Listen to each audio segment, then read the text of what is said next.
Welcome to DC. And here it comes. Swing and a miss. And a World Series Game 7 winning Curly W is in the books. Dagger! It's 1974.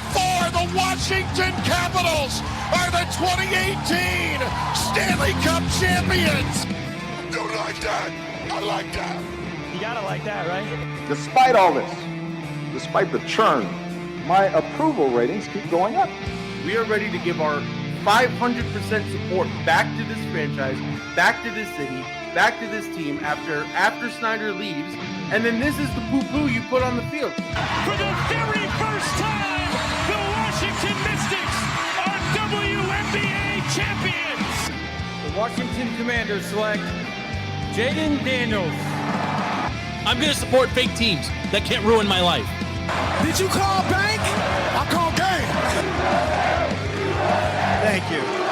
Sorry to keep you waiting. Complicated business.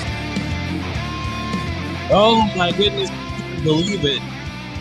FD, we are almost 1 year to the day of Jaden getting drafted and us having a back and forth conversation about how he was going to change the franchise, with LP taking me to school repeatedly about how I was wrong and you got to give him time and you got to do this and the other thing and all this other stuff. And in the end, I don't remember who said it, but somebody called it and said, this guy's going to change the franchise. And I think it was FP, and I think LP was underscoring it. And I don't mean to bury the lead here. LP is here in the middle of the day, dressed appropriately, with a headset that works, ready to pod. And this is very exciting for me personally. But FP, I think we got to start with the local news. And it's crazy to think with NBA playoffs and NHL playoffs and all the stuff that's going on in actual live sports. I think we got to start with the Commanders here for two reasons. One, there's a draft next week that is very important. But locally, the RFK Stadium deal looks like it's got legs and it's going to happen. Like, this looks like it's real. And if you're a fan of this team, and I know the three of us are, this team going back to D.C., not Woodbridge, not Nokesville, Virginia, not Ashburn, not Raljon, or wherever else they wanted to stick it in Maryland. This is a big deal, FP.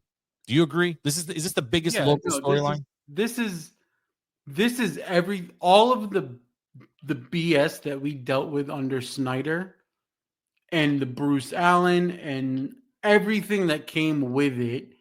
Outside of the poor play that was on the field, the other thing that we got promised, the other hand, was I am going to get us a new stadium. I'm going to fix everything that we got from FedEx. That was Goose's role. That was the big promise. That's why there were so many fans that are like, okay, let's see if he can do it. Let's see if he can do it. He's connected. He knows everybody. Everything was just a complete lie. And then, for the sake of exaggeration, 5 seconds after Snyder's gone, DC's on the table. They're ready to play.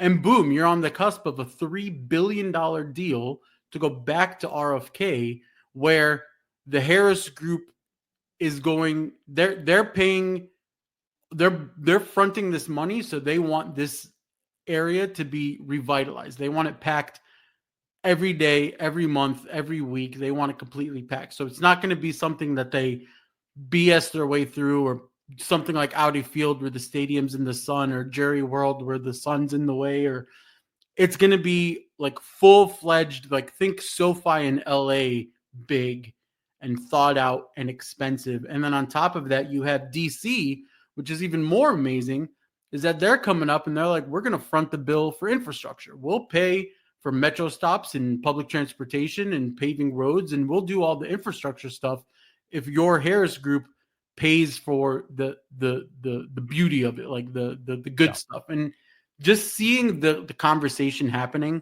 and seeing it take place.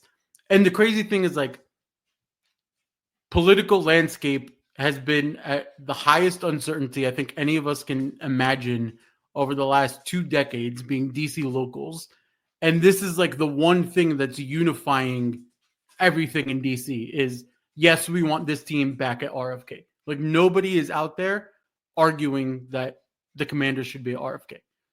Yeah, I mean, and LP, this is I mean, this story is older than the podcast, and there's not many things that are older than the podcast in the current sports landscape here in DC. I mean, we've been at this for 350 episodes. 2017 was the inaugural season of this show. The whole local sports landscape has changed except for this one thing where the fans want RFK by and large. The team wanted RFK. I think DC always wanted RFK. And as FP pointed out, they didn't want certain people involved. Those people are removed. Obviously, it wasn't 5 minutes later, but within a season and a half, the team is winning, the quarterback's in place, and now the stadium deal looks like it's real. I mean, is there another story that is, I mean, I guess we saw it a little bit with Leonsis and the fake we're moving to Alexandria thing, and he ends up staying. I mean, this is a big win for DC. As big as huge as it is for the team, they have a building. And if they want to retrofit the building to make it nicer, they can do that. If they want a retractable dome on what used to be FedEx, they can do that too, or Northwest Stadium, whatever, Credit Union, whatever. This is huge for DC. I think it's bigger for DC than it is for the team. Do you disagree? No, this is massive for DC because the biggest thing is the Harris Group is going to put 2.5 million into this, and DC taxpayers are only putting 800,000. Yeah, 2.5 billion. The taxpayers are 800,000 or 800 million.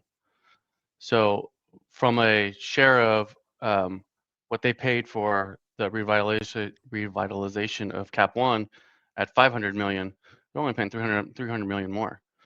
And this is a piece of land that has been unoccupied since when that's moved out. Since DC United, I think. Yeah, probably the last team to play there. Way bigger eyesore than. Yeah, it's a massive eyesore. The Harris Group gets to control the entire property, so they can put whatever they want there. So they can put their shops, they can put all that kind of stuff in there, and it's going to be a year-round place. I think I heard a dome is the plan. So because you're going to want to think about WrestleMania, Olympics, World Cup, all that stuff is in play now. You're going to want, and that's the way to do it. Honestly, make a building with a dome that opens, so you can give fans what they want, which is open air. I like the open air, but DC weather in particular, it's not like Chicago where the cold and the snow, or in Green Bay where it's like a trademark of the city and it's a hallmark of the team. Winter weather in DC is just annoying. Like, it's annoying for the fans. It's annoying. It makes parking it makes everything terrible, but it's not a hallmark of the city. We don't need it. Like, that's my personal opinion. I know some people are like, no, football should be played outside. No, I don't know where that rule came from because there's always been domes. No, put a dome on it so we can, as fans, want to go to a game. And like, I don't want to go to games in December because I don't want to be freezing. I don't want to take my kids to a game in December because I don't want them to be freezing. So this is a no-brainer. You put a dome on it. If the weather's reasonable, you open it up. If it's not reasonable, you shut it down. But like you said, you get concerts, you get WWE, you get the whatever rodeo thing, which is still a huge draw here. You get concerts year round. Like, this is a no-brainer to me. You get all the political stuff. You could have your giant inaugural parties. Absolutely. You could have State of the Union receptions. You can have anything there. It's huge. It's massive. The question is going to be, how big is the stadium going to be, right? I don't think it's going to be 75,000, 100,000. I want 65. I think 60. It's going to be a little bit smaller. It has to be. Even 55 is good, like, because you want it to appeal. If you want an actual home field advantage, you got to go smaller. Like, there just isn't. Say what you will, there isn't 100,000 people that want to go. There may be 100,000 fans that are willing to go, but they're not all going to be willing to go at the same time. If you want, that's where the Snyder era, when they opened FedEx, it's the biggest, and it worked for a season or two, but by and large, for 20 seasons, it was overrun with fans from other teams, and the tickets were never that expensive, so they would always travel. DC, similar to Vegas in the way that you can make a trip out of it. Like, if you've never been here, okay. Like, if you're in Cincinnati or wherever, or even if you're in Seattle and you've never been to DC, or your family's never been to DC, okay, you can do it. Like, it's especially if the game's early in the season. So this is a no-brainer. You make it smaller, which makes the ticket price, yes, it will be higher, but it also makes the ticket more exclusive, which means you don't get as many resellers. And I think that's important. And you got to slap a dome on it. I mean, it's a no-brainer. Parking is the other thing.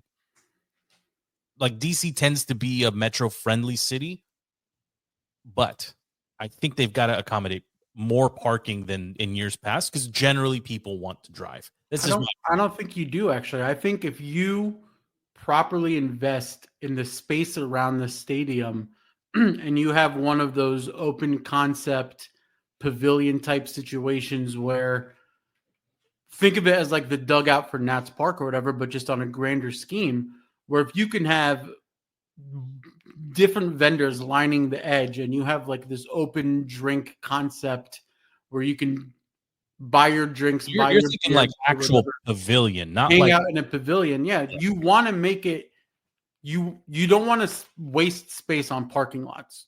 Small amount of parking, but put most of your space into pavilion space where you can have lots of seating for people that can just show up, get beer, sit down, tailgate without your car, tailgate without a tailgate, right? So you just metro in and you make a day of it, right? Like I know, like me and LP, like if we could just metro in, right, from early, and we can just be around. The same thing that happens with all of the breweries and wineries out in Virginia. It's the same concept. You just come in early, you get some giant pretzels, tots, whatever, and you just drink and drink and drink and drink, and then you go into the game.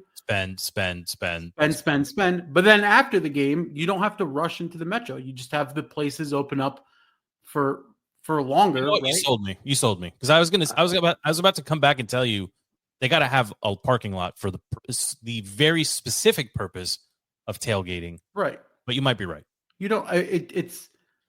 You don't need the classic tailgating feel and vibe. Yeah. It'll be a new way of tailgating. Yeah.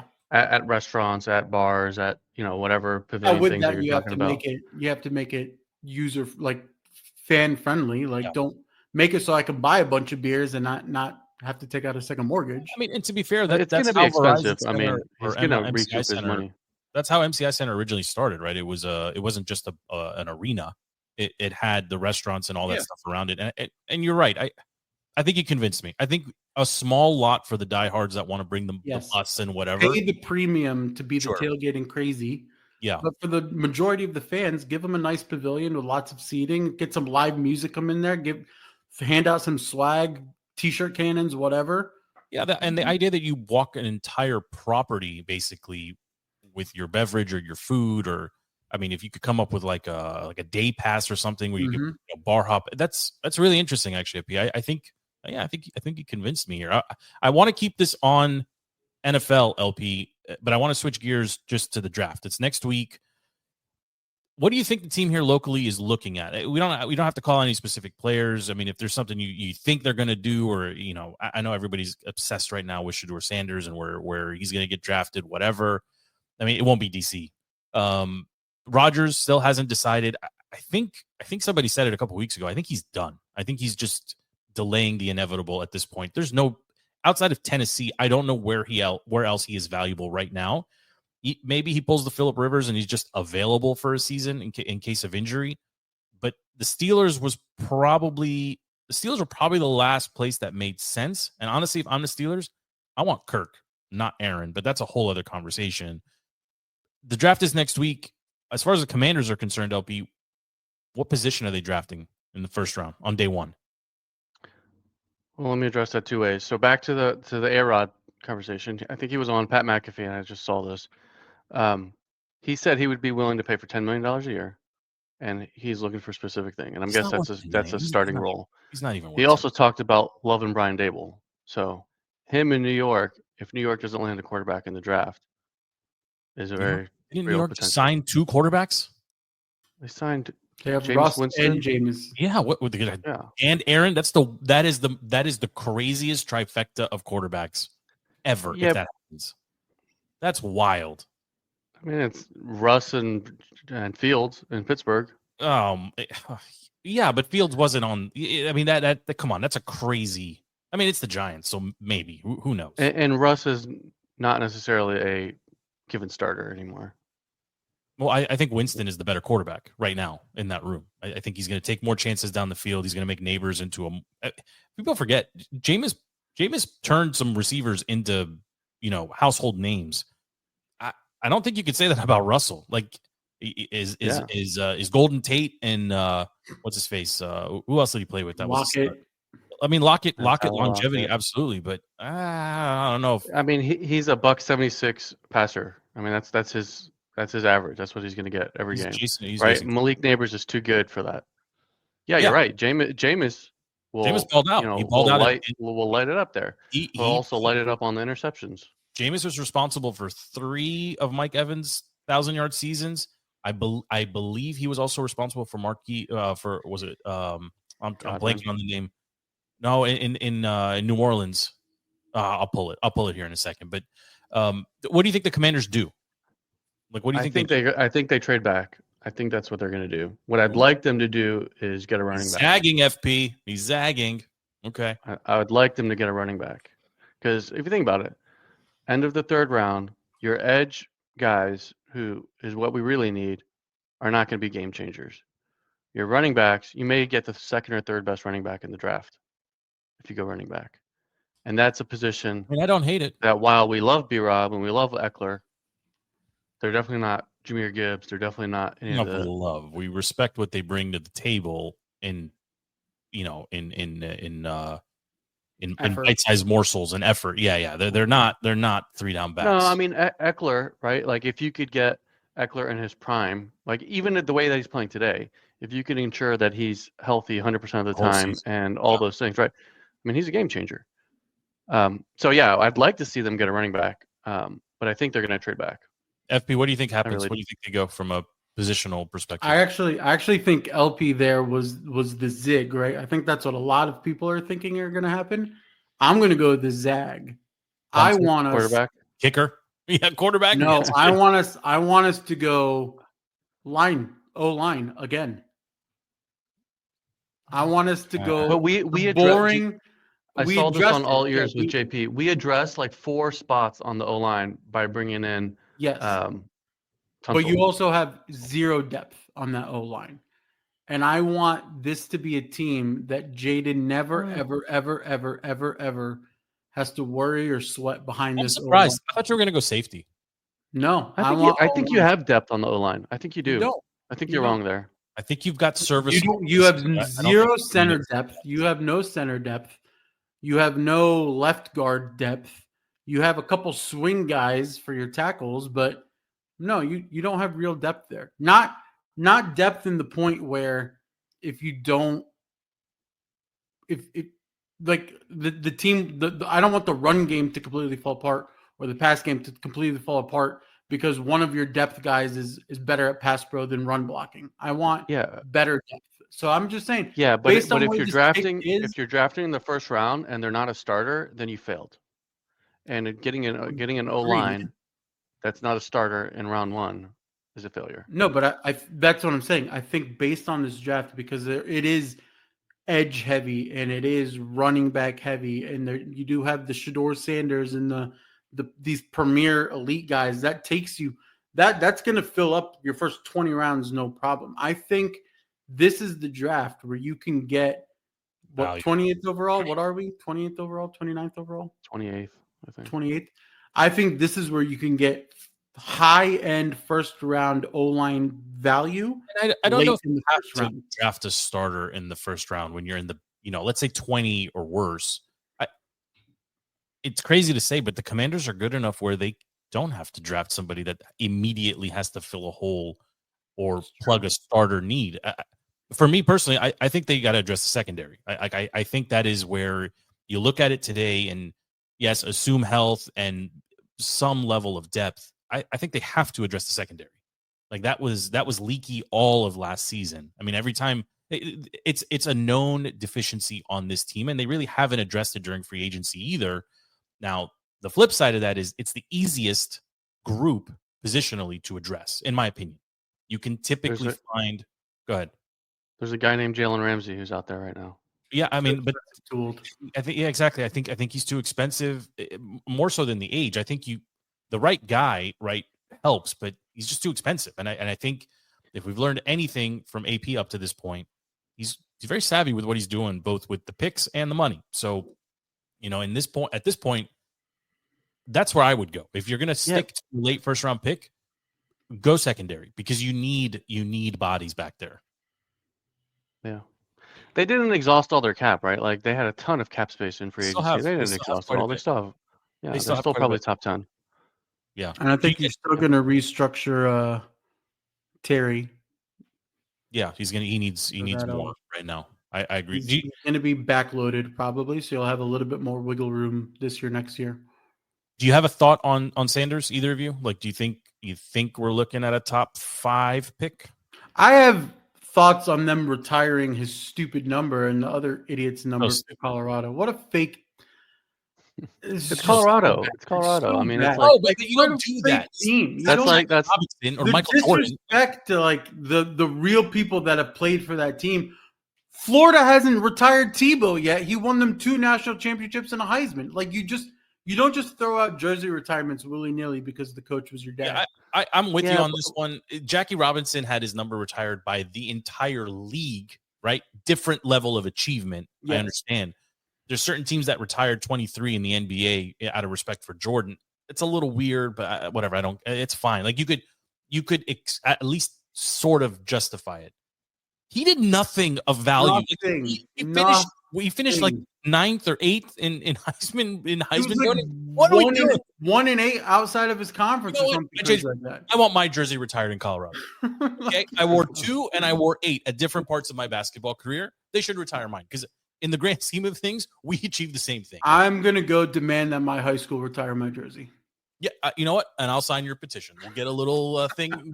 Yeah, FP's jersey needs to be hung from the rafters. The only jerseys that we're going to get retired are at church and the basketball gym. Hey, you know what? That league counts. Say no number. That league counts too. But it's wild to me that they would invest that kind of pageantry in retiring. I mean, what if he doesn't get drafted on the first night? Yeah, like at least wait. At least wait. Like if he's drafted first overall, you could manufacture an argument, right, to justify it. But get out of here with this nonsense. Like I'm with you, FP. I think it's dumb.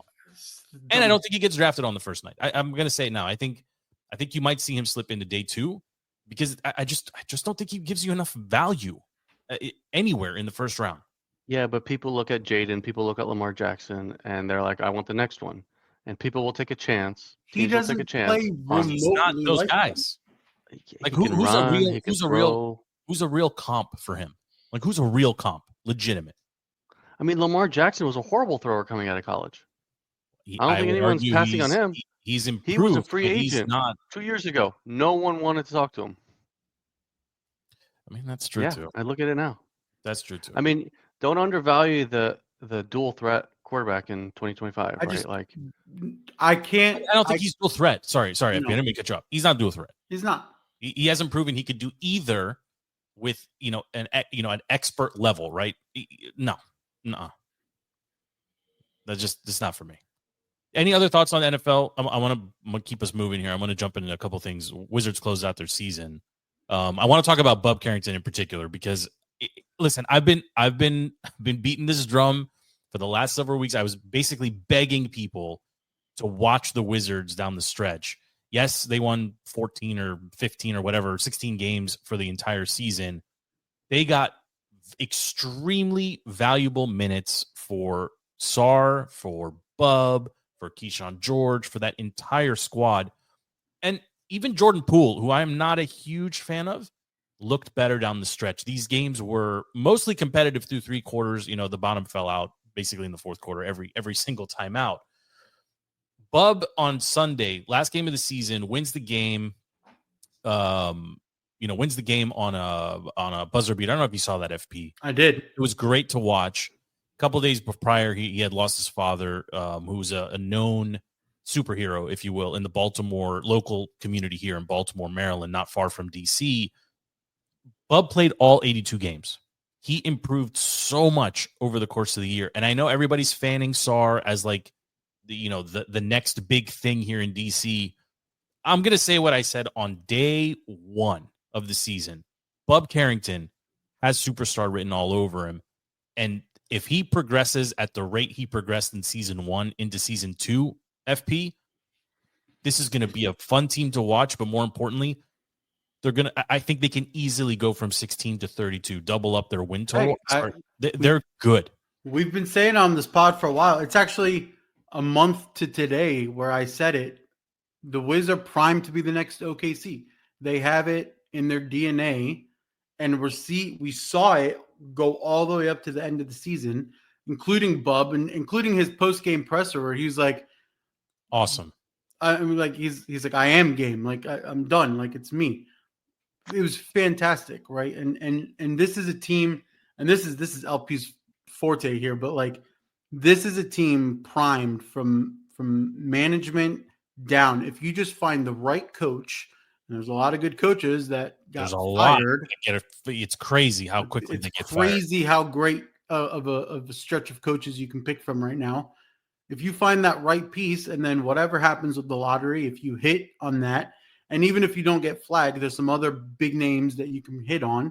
If you are ending up in top 6, you can easily go, just like you said, you can go from 15 wins to 30 whatever, and you can have that easily have that OKC like take the league by storm flip, and everyone's like, oh wow, this young team out of nowhere. Yeah, Alex Sarr is going to be a fine player. He's got 20 and 10 written all over him. He's going to get there. Keyshawn George can ball. I mean, he's got some quirks to his game. He's going to get there. You can't overstate how valuable the minutes are for all of the young guys on this team all season long. And I know they lost a ton of games, but I think that's what you ask Coach Keefe to do, is see what do you have here. And the evaluation process basically started like Thanksgiving, and it ran the entire season. But to me, I'm just saying, for me, even with Bilal Coulibaly, who missed a large chunk of the season down the stretch, Bub to me is your piece. Like if you're identifying one piece that you will, not going to say necessarily build around, but one piece you're going to hold on to at all costs, it's Bub Carrington. He played all the games. He's shown that he improved his 3-point shooting. If you look at the season statistics for him in particular, if you look at the season in quarters, he improved every single quarter. His 3-point efficiency, his shot selection improved, his defense improved. I mean, he's got the makings of something special here.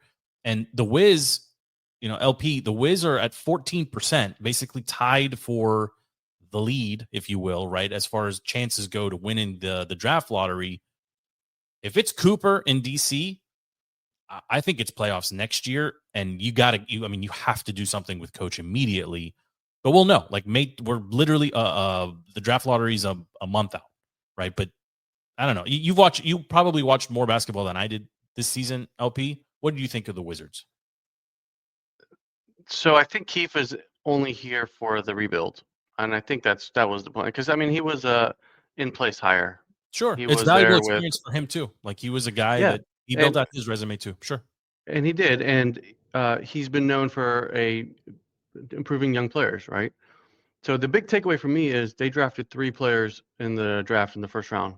All 3 of them had major impacts on the Wizards this year. Huge, right? Huge. They were the youngest team in the league.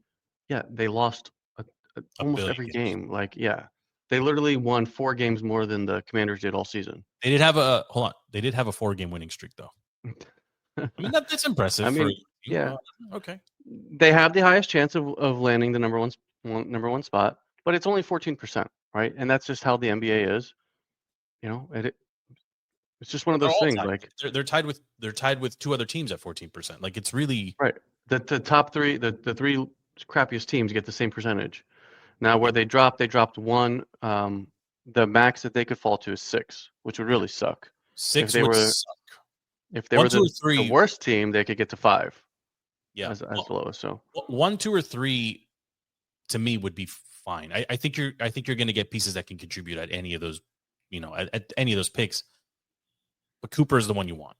Like, Cooper is the one that is most NBA ready. He's got that. I think I said it a couple weeks ago. He's to me, he just reminds me of Christian Laettner. He's just a big body dude that can do enough of everything to basically create defensive matchup nightmares for whoever has to guard him. And he'll develop over time as well. I mean, if he's the pick, personally, I think Keefe stays. I think Coach has proven he can get value and grow these. They're not going to win the NBA championship. They're not going to win the whole thing next year. Give these guys another season. Give Bilal. I mean, Bilal was improving. I mean, he was very erratic down the stretch until his injury. But I don't know. I think they're on the verge of something special, and we'll see what happens. I mean, the lottery's, whatever. Like I said, a month away, and to keep it, I want to keep it on the NBA here for a second. The play-in tournament, I have thoughts on this tournament. Initially, when they announced they were going to dilute the playoff pool and get more teams involved. Now, the NBA Cup to me is still 100% trash and should be thrown away. Unless they're going to, tinker with 4-pointers or hot spots or extra points for dunks or, in the second and third quarters, the rim is 11.5 feet tall or something. Like, unless they're doing something interesting, I don't care about the NBA Cup.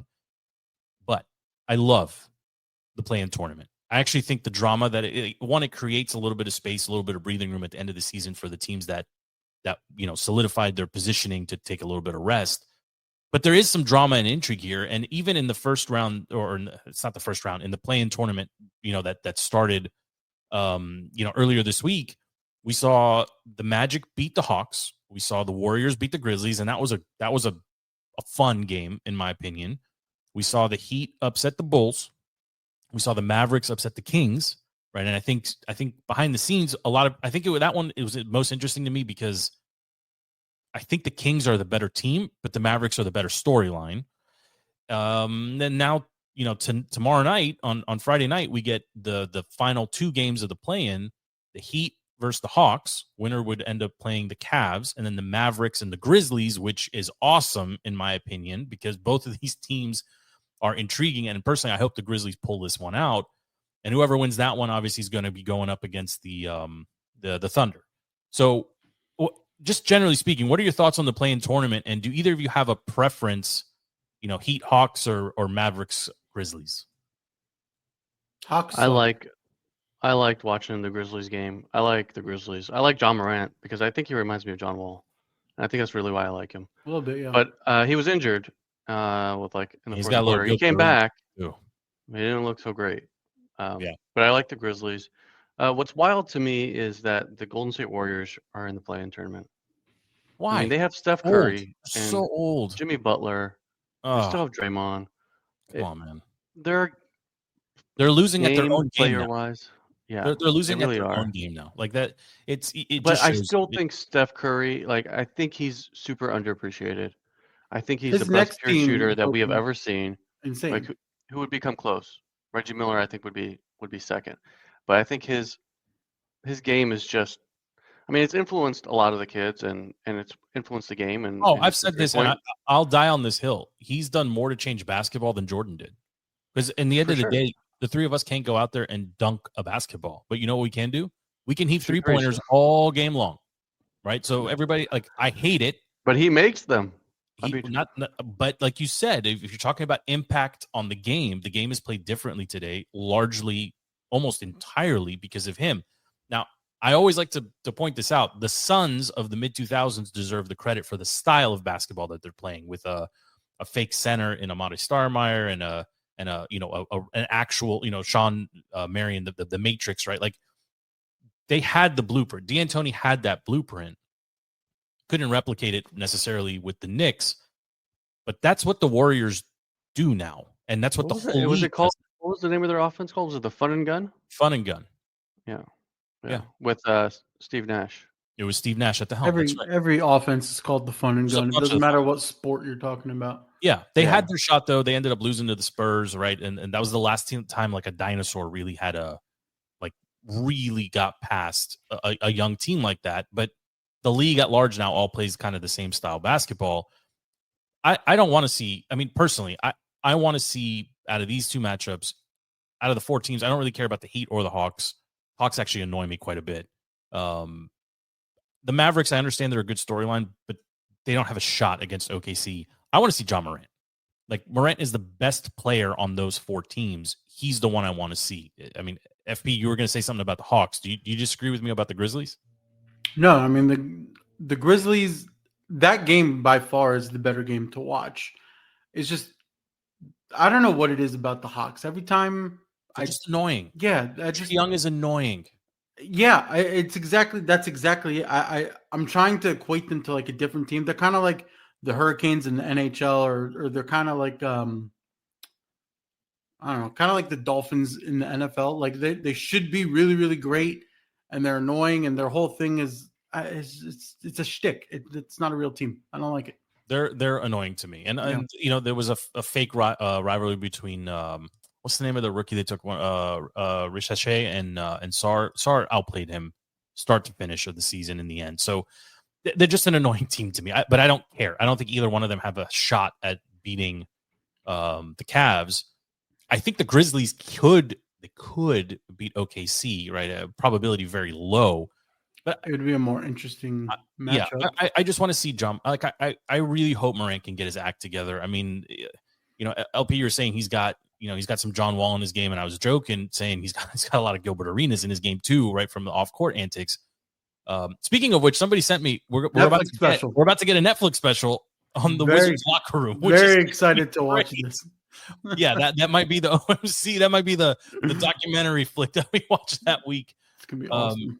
But any thoughts on the play-in tournament? Like, I hated it at first because, again, like I said, it diluted the product. But I'm kind of coming around to it. I don't mind it.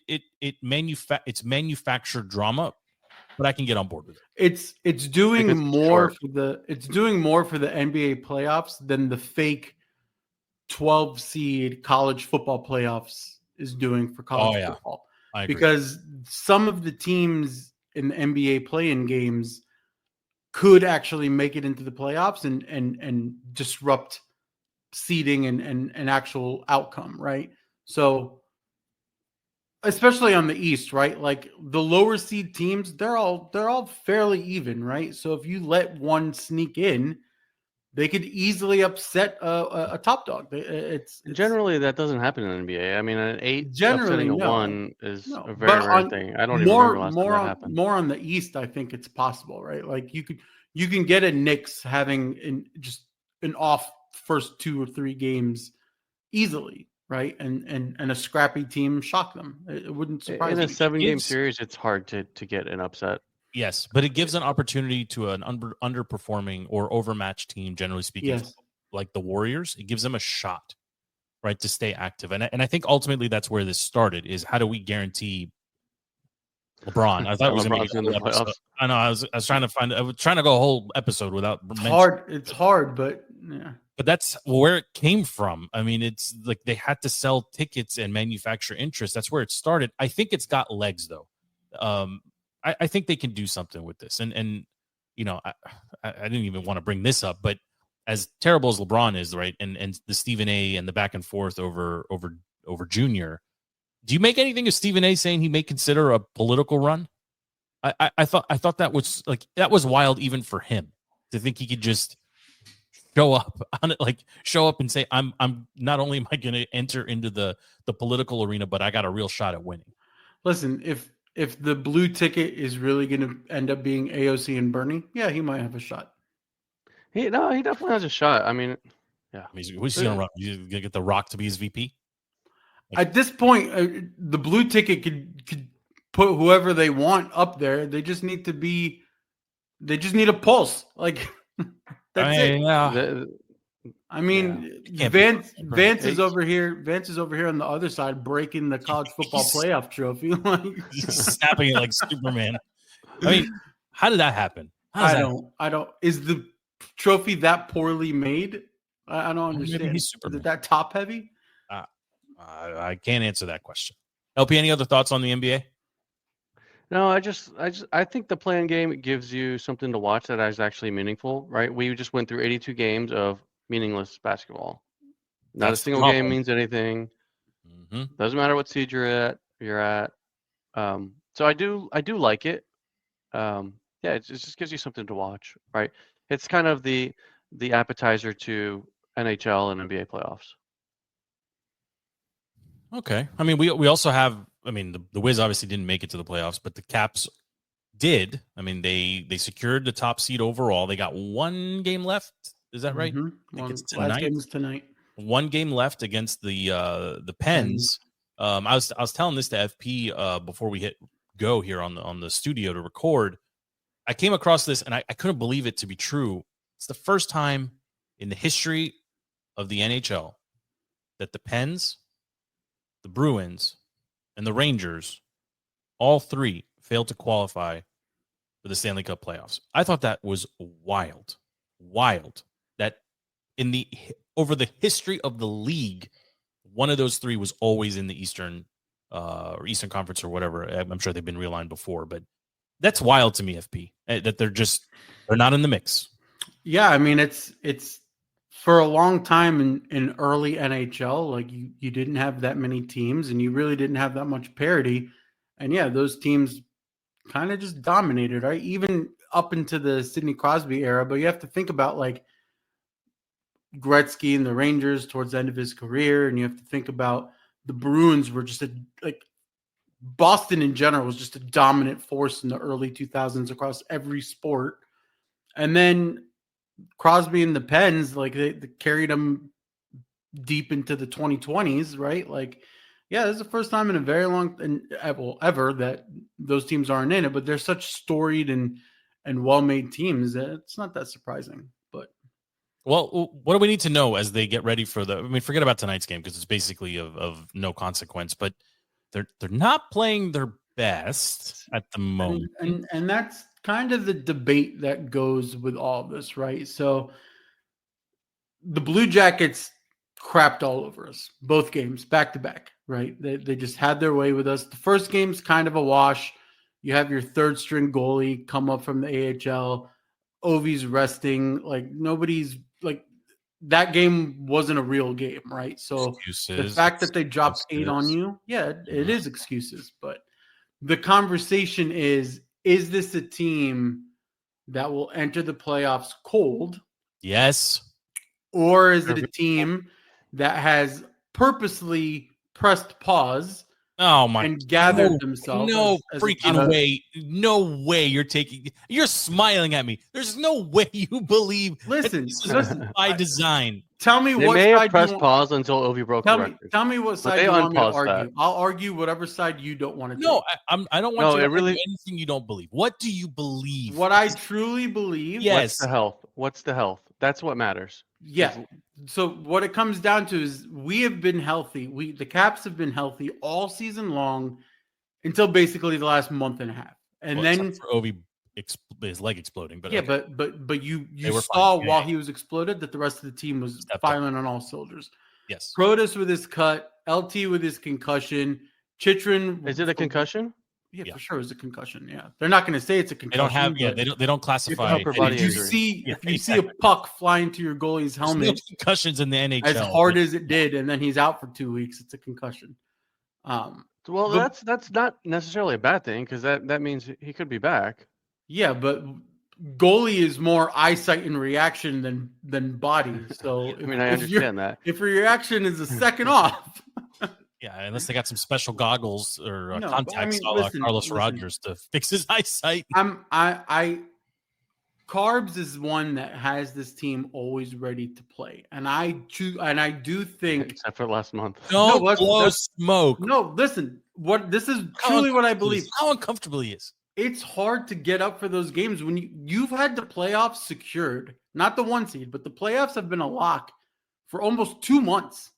It is hard to get up for games. They lost more than 10% of their games in the last 2 weeks. Listen, I like to bring up numbers, right?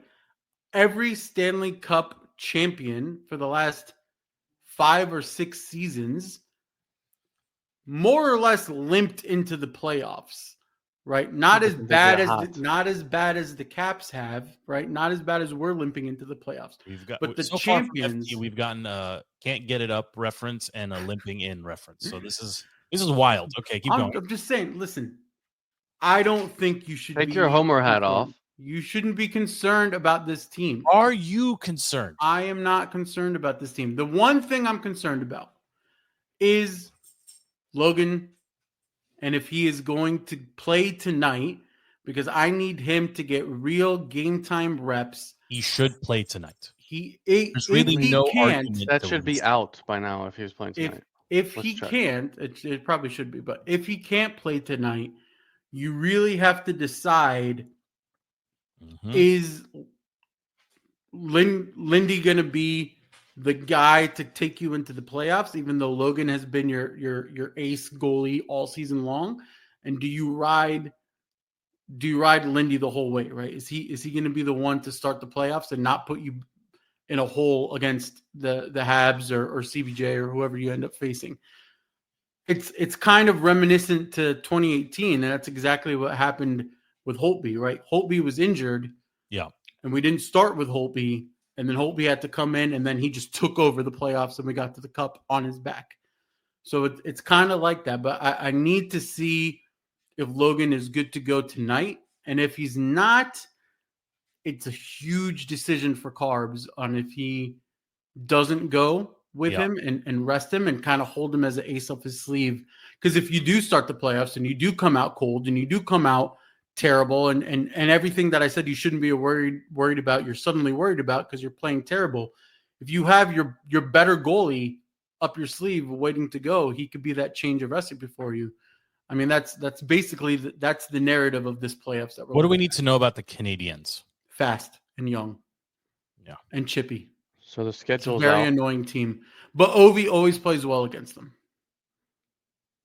It's a Monday, Wednesday, Friday, 7:00, and then Sunday, 6:30, and then it goes back to Wednesday. Anything Friday, about Sunday goalie tonight? Logan skated today, but I mean, he's been traveling and skating, but there's no decision. Yesterday was the first time he skated. So it's probably too soon to make a prediction here, FP. And I'm not going to put you on the spot. We typically record on Monday nights. No, I don't want to because I think there's still too many unknowns. Did they say if Protas is good to go? Protas has not skated yet. He has not skated yet, but he's been walking around with his boot. It's got to be a big ass cut that he has. On Monday, I'm assuming we'll be in the studio here recording on Monday. I'll probably have that game up, or we may need to shift things around so you can focus on the game. A lot can change in a week. No, right? FP and I are going to the game on Monday.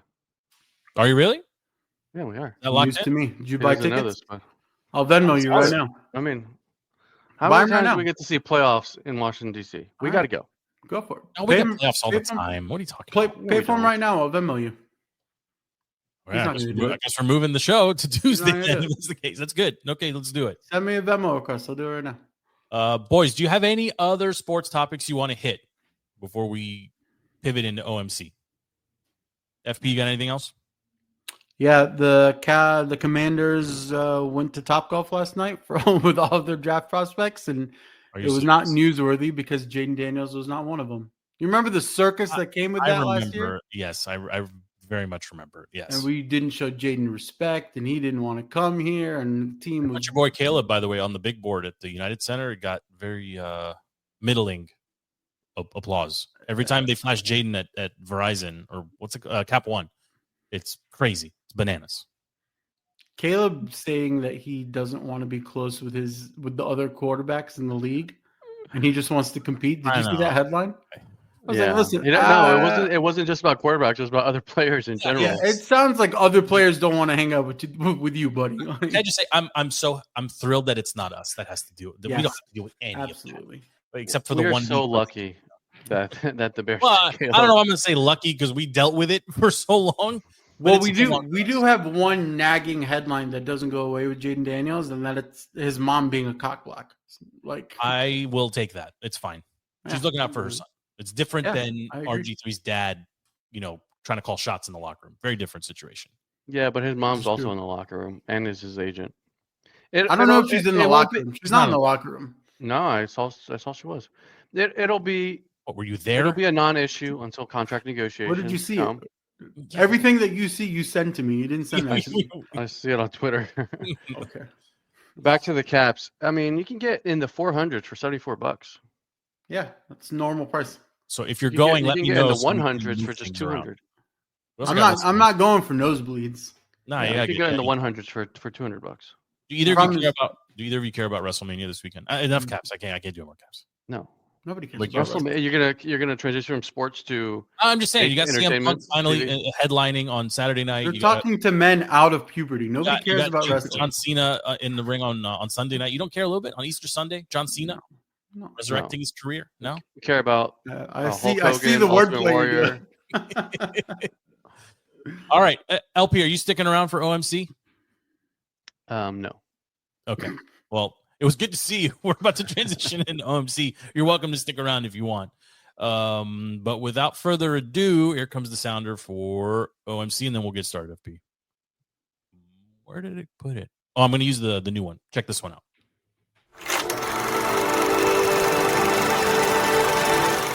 This is the Off-Season Movie Club. Get your popcorn and enjoy. So we had to change it because everybody was like, "You're not watching classics. Those aren't classic movies." It's like, well, don't tell Andy that because Andy's still upset. I mean, I don't know. We broke Andy. He's not coming back. I know, and I don't like to do like, you know, it's a little bit of kayfabe and fourth wall stuff here, but we love Andy, and I hope that he will return very soon. But he was legitimately upset, I think, with me more than with you. You'd think he directed the movie himself. Yeah, or he was getting paid like on retainer for number of clicks or views or something. That was wild, but I love him. It's my turn to pick, and I've got one in my pocket for next week that I think you boys are going to enjoy. I know we're recording a little late, so we may need to figure out how we're going to. This one, when you start it, I think you're really going to like it. But for this week, FP, you made the pick, and we went with Colombiana. Was it my pick? It was your pick. I don't believe it was your turn to pick. Oh, yeah, I think I just threw out the name because I didn't want to pick. Maybe that was it too. It could have been. Don't put this on me. But it was your turn, and this is the movie that we watched. And I'm going to give you the little synopsis, and then you and I can break it down. 1992, Bogota, Colombia. A little girl watches crime lord Don Luis and his henchman Marco murder her parents. 15 years later, the now grown Catalea, who is named for a Colombian orchard flower, works as a contract killer for her Chicago-based uncle, leaving a lipstick drawing of her namesake on every victim. Catalea carries out her assignments with efficiency and dreams of avenging her family one day. This cast is an interesting one. Zoe Saldana of Lioness fame most recently does a great job. I don't think she's ever not delivered in a movie, FP. I mean, she killed it in Mission Impossible. She herself, I think, was fine in this movie as well. We have Cliff Curtis in this one, Michael Veritan. And the one person I'm going to call out here is Jordi Mola. He's one of the primary bad guys. He's most well probably recognized from Bad Boys 2. And he's another one.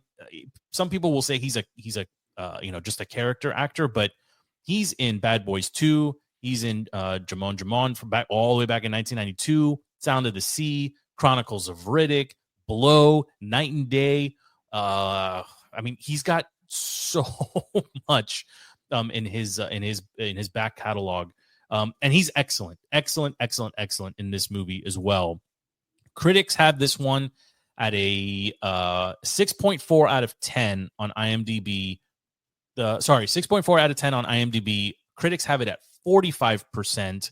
Rotten Tomatoes at a 28%. Very rare to find a movie this far below from the audience as opposed to the pros. But that's where it is. And I'll tell you, I was certain you picked this because it's a Luc Besson flick. We watched the Professional. That was his directorial debut, or one of his early directed movies. He actually is one of the primary writers on Colombiana. And I think I don't know if you didn't know that, but now you do. It feels like because I went and looked it up. I was like, this just feels like something I've seen before. And lo and behold, it's like every other movie he's done where there's like 3 cuts for every roundhouse kick. And it's just, anyway. Well, no, I mean, the plot tracks when you take young, traumatized girl in both instances. And yes. It's like, I want to revenge family. Teach me how to kill. It's the same movie. Yes. It's the same. I also like that you mentioned Lioness because the only way I could tell my brain to continue through this movie, if you couldn't tell already what I thought of it, was pretend this is a prequel to Lioness. Oh, like a backstory? Like a backstory. This was how she got her skill to go and start the Lioness program. Honestly, that makes it so much better. Yeah, I'm going to rate it differently now because you said that. I love that. That's actually, yes. It makes it an easier pill to swallow, but the movie, Yeah, I don't know. I mean, look, Zoe Saldana she's like, this is. I don't know if she's attractive or not. I think that's my biggest problem with her. I think the more badass she is, the more attractive she tends to be. Yeah. If you haven't seen her in Mission Impossible, she's really good. Yeah. And is awesome. Yeah. Opposite Tom Cruise. But like, I don't know if this is going to make sense, but she as an actor is way better than this script is as a movie. Like, she helped it a lot. Without it, it would have been straight to DVD. And Yes, 1,000%. I don't think anybody would have ever seen it. Like, this is, but lots of cliches, lots of just obsession about revenge without any meaningful like backstory build out. Like, what are the chances her uncle is the contract, like, is like basically a hitman, a broker? Like, what is the possibility that this happens? Who teaches her how to become a hitman? Like, how does she know how to be a super agent, master parkour escape artist at 10 years old? Yeah, like, and to swallow the chip and then throw it up, like the movie like fails. I don't know if this makes sense either. Sorry, I'm throwing out stuff that maybe doesn't fully make sense. I'm super hungry right now, but it doesn't achieve like any intellectual or emotional depth of any kind. At the end, it's just a bunch of action sequences. Yes, that made me very dizzy. Like, yes, very dizzy. The plot was super thin. Like, there was no like real build out about like this was always in her in her teenage years. No, you go from she's running away as a 12-year-old to she's a contract killer, a professional contract insanely killer, highly skilled. Yeah, working in apparently the family. I don't know what to make of this. It's and again, once I realized your boy was one of the writers, it all like snapped. I was like, oh, okay. I'm literally watching. I'm watching 1994's The Professional in 2011 with a slightly different cast. Does it make you like Leon a little bit more? I think Leon is a better movie than Colombiana. I think Leon is also weirder as a movie than Colombiana. Fair. So, I don't know. It just, like I said, okay. Like, the action sequences were awesome, but the script was not amazing. If you've never seen this, you'll watch it once, and like, there's nothing noteworthy here. You're not stopping if you see this on TBS. No. And if you get up to like, this is a movie, like, if you're in the theater and I gotta go pee, and you go pee and you come back and what did I miss? The person would look to you and say, I've been looking at my phone. I have no idea. Like, I think she kicked the snot out of a bunch of other people. She killed another bad guy. Yeah. I mean, she's not a bad guy herself, but she is. None of it makes sense. Yeah, I mean, your boy, I mean, The Professional, and like, these two movies feel very similar. He's also part of the team that wrote Taken and The Fifth Element, which feel very different, right? But like, this one feels very similar, and it's just ironic that it's like a month later, we're watching this. But I don't know. Like, it's not very good. I don't know how to be polite about it. It's not very good. Did I immediately want to turn it off? No. Was I invested and I started counting the minutes until it was over and hit the pause to see how much was left on the movie? Yeah, I did. So I gave you my trick for this one. 1.5 speed. The Netflix movies, if you fire them up on a tablet, like a big iPad or something, 1.5. Like 1.25 and 1.5. There has to be a way I can do that on the big screen. I wish they would bring that functionality to Apple TV or to the TV apps, but it's only available on the tablets and the phones. But honestly, it's becoming my favorite way to watch bad movies, just to speed them up a little bit. So while I'm pedaling on my bike or walking on the treadmill or whatever, just I want to do this. Like, I just want to give them this hand to like just go next scene. Like, if it's not important to the movie, I don't want to see it. But how would you rate this one, FP? I mean, there really just isn't a lot to talk about. Like, the plot is thin, the script is thin, the acting outside of the primary bad guy, as I said, like, who does a great job in everything he's in, and Saldana, like, it's.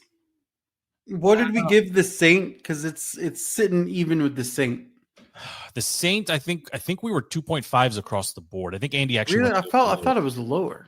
I think Andy maybe had gone 2 or 1.5. Yeah, you're right. I think it was a little bit lower. We gotta start writing these down. I'm gonna give this one a 1.5, assuming that's what I gave The Saint. Because is it better, but this is not better than The Saint, or is it? No, It is not. It's the same rating as The Saint. Okay. Because of two things: really talented actor, actress carrying the movie. Okay. The rest of the movie being forgettable. Okay. And then keeping in mind how many great movies there are out there on a 5-point scale, I cannot give this a higher. So this was Andy's big thing. Is he was like, we have to visit. I mean, this. I'm sure he's going to listen to this and get upset. Like, The Usual Suspects is a masterpiece by comparison to this, right? Yes. But and this is where I think he gets really mad at us. Is I'm not willing to just adjust my ratings, but I hear you on this.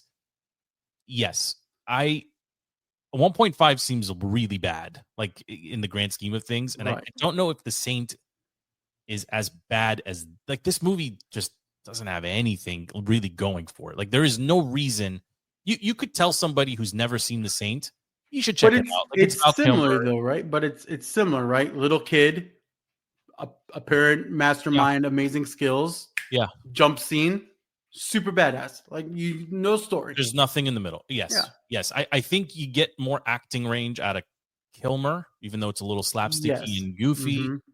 But again, Saldana does a fine job with her role in this. Yes. But there's just not much there. Like there's no explanation to the uncle. Like I don't know. Like The Saint to me is a better movie. I think I gave The Saint a 2.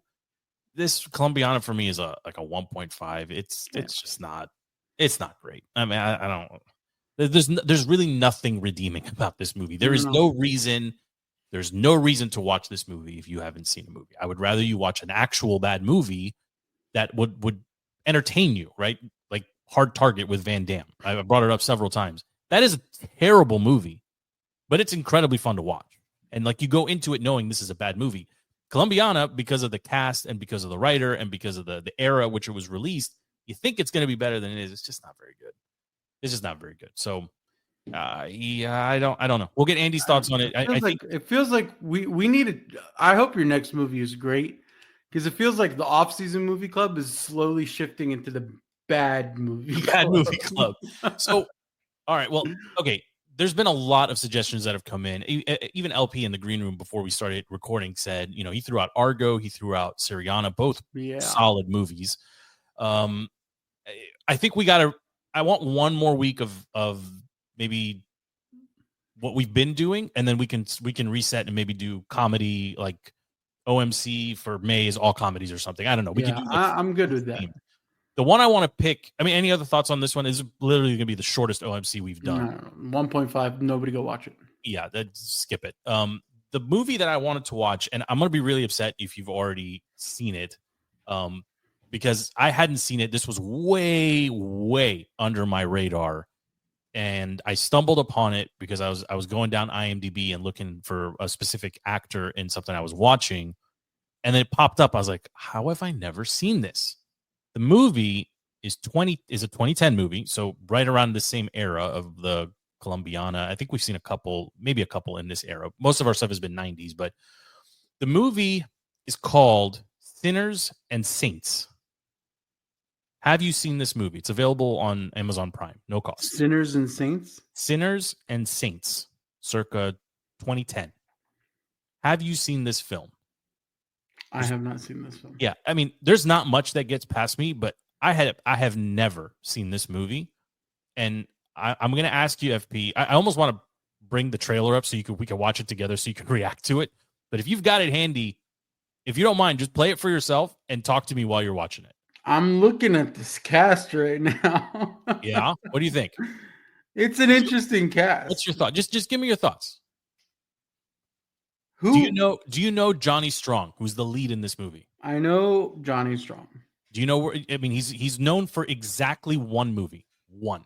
Fast and Furious. Fast and Furious, the original Fast and Furious. Yeah, he was Yellow Maxima. The guy that never shows up again anywhere in the series ever. Yeah, dumbest line in the movie. I got Letty, you go blah blah blah blah.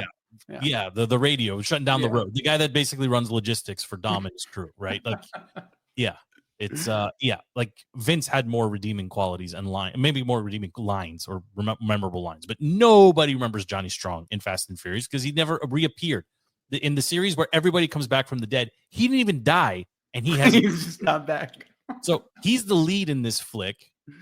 Sean Patrick Flannery is second bill. Do you know where he's from, most notably? He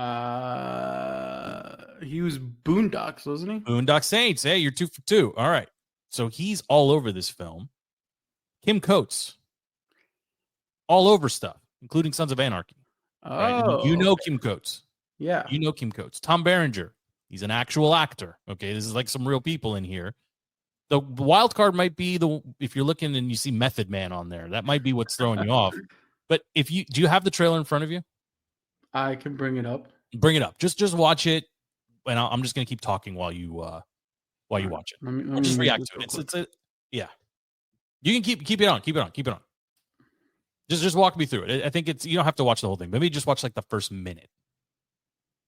But this movie, like I said, totally missed me. Didn't even know it existed. And then I saw the cast, and then I saw the time frame in which it was released. It's set in New Orleans, right? A city that I personally hold, very near and dear.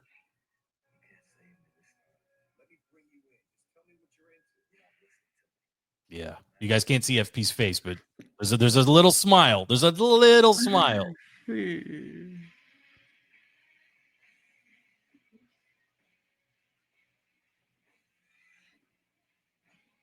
I mean, it's I love it's just one of those guns blazing action movies. All right. So what do you think? I mean, can we do this? Can we do this movie for the next OMC? And then I promise we'll go back to comedies. This looks like it's just an even more poorly made Den of Thieves. We will find out because I haven't seen it either. I've been resisting watching it. I'll try.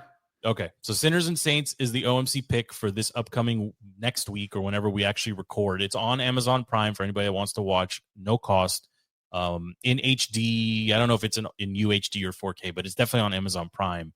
And then I promise for the entire month of May, we will do comedies. Okay. We'll do Ace Ventura. We'll do Ace Ventura 2. We'll do Cable Guy. We'll do Weekend at Bernie's.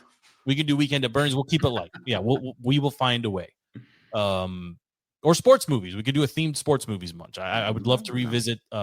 We should start with Draft Day. Kevin Costner. We can watch Draft Day. It's actually not that bad. Any Given Sunday. We can do The Rookie with Dennis Quaid. I don't know if you've seen that. It's long, but it's very good. It's got a ton of people in it too. It's got Jesse from Fast and Furious in it. We could do Angels in the Outfield. There's a bunch. Rookie of the Year. I am open to changing genres after this week. Okay. But for this week, Sinners and Saints. Yeah, and don't watch Colombiana. That's unfortunately my final thought on that. Couldn't agree more. All right, FP. Anything else you want to put out there for the fans, for the folks? Nope. Just tune in, watch the Caps, rock the red. Let's go. All right. Thank you for making time, FP. My name is Joe. This show is a little bit late. Lots going on as we head into Easter weekend, but thank you for hanging out with us. The show is DTC, available on all platforms, wherever you get your podcast fix. Just type Defeating the Curse or DTC. We pop right up. You can find us on all social medias. You can email the show anytime at defeatingthecurse@gmail.com. Thank you for hanging out with us. Until next week, go Caps. We'll see you then.